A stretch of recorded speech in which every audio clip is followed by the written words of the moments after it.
کہ جو 3 اوقات میں نے بتا دیے مکروہ وقت، کیا اس کے علاوہ ایسے اوقات، یعنی عموماً لوگ پوچھتے ہیں کہ فجر کی نماز کے بعد اور عصر کی نماز کے بعد کیا آپ جو قضا نمازیں ہیں وہ پڑھ سکتے ہیں؟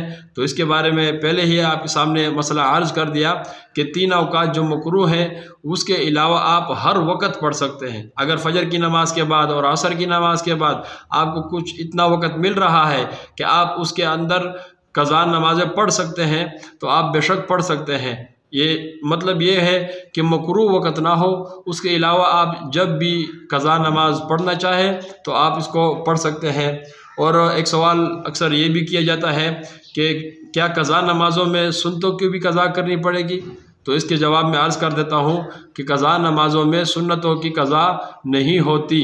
اس کے اوپر آدمی توبہ استغفار کرے، انسان کی اپنی جو سستی کاہلی ہوئی تھی تو اس کے اوپر توبہ استغفار کرے، باقی اس کی قضا نہیں ہے۔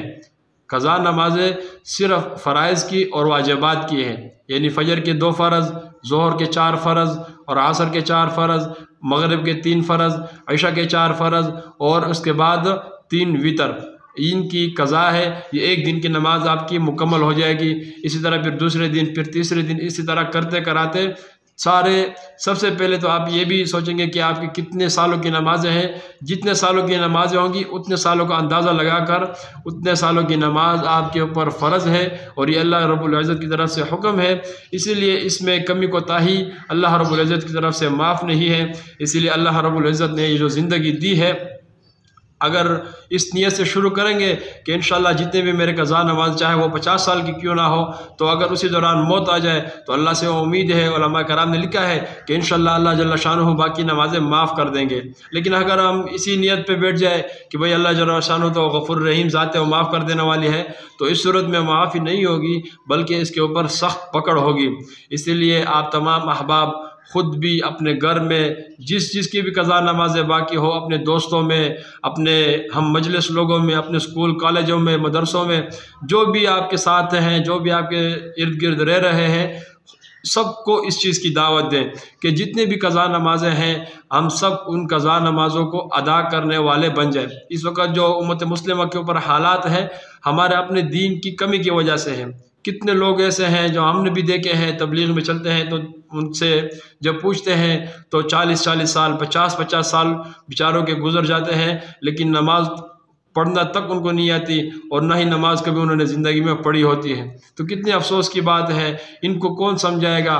کوئی غیر مسلم تو آ کے نہیں سمجھائیں گے، ہم لوگوں ہی نے ان کے ساتھ مذاکرہ کرنا ہے، ان کو سمجھانا ہے، دین کی بات ان تک پہنچانی ہے کہ جس بھی، یہ تو صرف نماز کی حد تک ہے، باقی جو بھی فرائض ہیں سب کی قضا کرنا یہ ہماری ذمہ داری ہے۔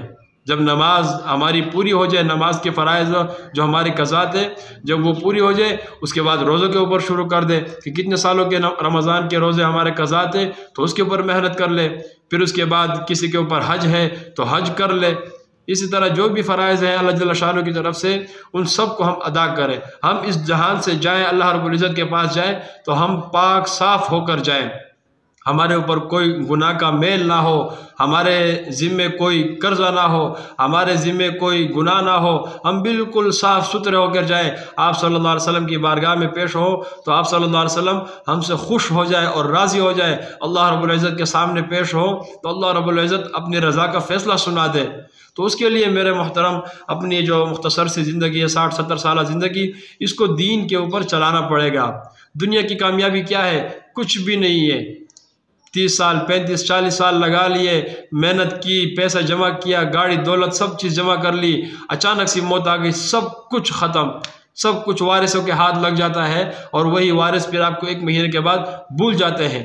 اسی لیے خدا را اپنے اوپر ترس کھائیں، میں بھی، آپ بھی، ہم سب یہ ارادہ کریں کہ انشاءاللہ آج کے بعد میں نے 100% خود بھی دین کے اوپر چلنا ہے، اپنے گھر والوں کو بھی لے کر آنا ہے، اپنے محلے بستی اور پورے عالم انسانیت کی فکر کرنی ہے کہ کیسے مسلمان 100% نمازی بن جائے، کیسے مسلمان 100% روزے رکھنے والا بن جائے، کیسے مسلمان 100% حج کرنے والا بن جائے، پورے دین پر چلنے والا 100% کیسے بن جائے۔ اس کے لیے محنت ہو، اس کے لیے فکر ہو۔ تو اسی طرح غیر مسلموں کی بھی فکر کرنا یہ ہم سب کی ذمہ داری ہے کہ کس طرح غیر مسلم بھی سارے کے سارے دین اسلام کے اندر داخل ہو جائے۔ ہماری محنت کا مقصد بھی یہی ہے اور ہمارے اسلام کے اوپر چلنے کا مقصد بھی یہی ہے، کیونکہ ہم سب کا یہ عقیدہ ہے کہ آپ صلی اللہ علیہ وسلم کے بعد کسی نبی نے نہیں آنا اور انبیاء والا کام یہ امت کرے گی۔ اسی لیے اس امت کے فضائل بارہا اللہ جل شانہ نے بیان کیے۔ تو اسی لیے آج کے بعد ہم سب یہ نیت کریں کہ انشاءاللہ خود بھی 100% دین کے اوپر چلیں گے اور پوری دنیا کو 100% دین پر لانے کی کوشش کریں گے۔ نتیجہ ہماری ذمہ داری نہیں ہے، نتیجہ اللہ رب العزت کے ذمہ ہے۔ ہمارے ذمہ کیا ہے؟ محنت کرنا، کام کرنا، لوگوں تک دین کی بات پہنچانا، یہ ہماری ذمہ داری ہے۔ باقی نتیجہ ہمارے ذمہ داری نہیں ہے۔ اللہ رب العزت کا وعدہ جو ہے وہ داعی کے ساتھ ہے، مدعو کے ساتھ نہیں ہے۔ جو دعوت دیتا ہے، لوگوں کو دین کی طرف بلاتا ہے، اس کے ساتھ تو اللہ کا وعدہ ہے کہ اللہ تعالیٰ تمام انعامات اس کو عطا فرمائیں گے۔ لیکن جس کو دعوت دی جا رہی ہے اس میں اللہ رب العزت کا اختیار ہے۔ اللہ رب العزت جسے چاہے ہدایت دے، جسے چاہے گمراہ کرے، اور اللہ رب العزت کے قبضہ کنٹرول میں سب کچھ۔ اللہ رب العزت ہم سب کو 100% دین کے اوپر چلنے والا بنائے۔ وآخر دعوانا ان الحمد للہ رب العالمین۔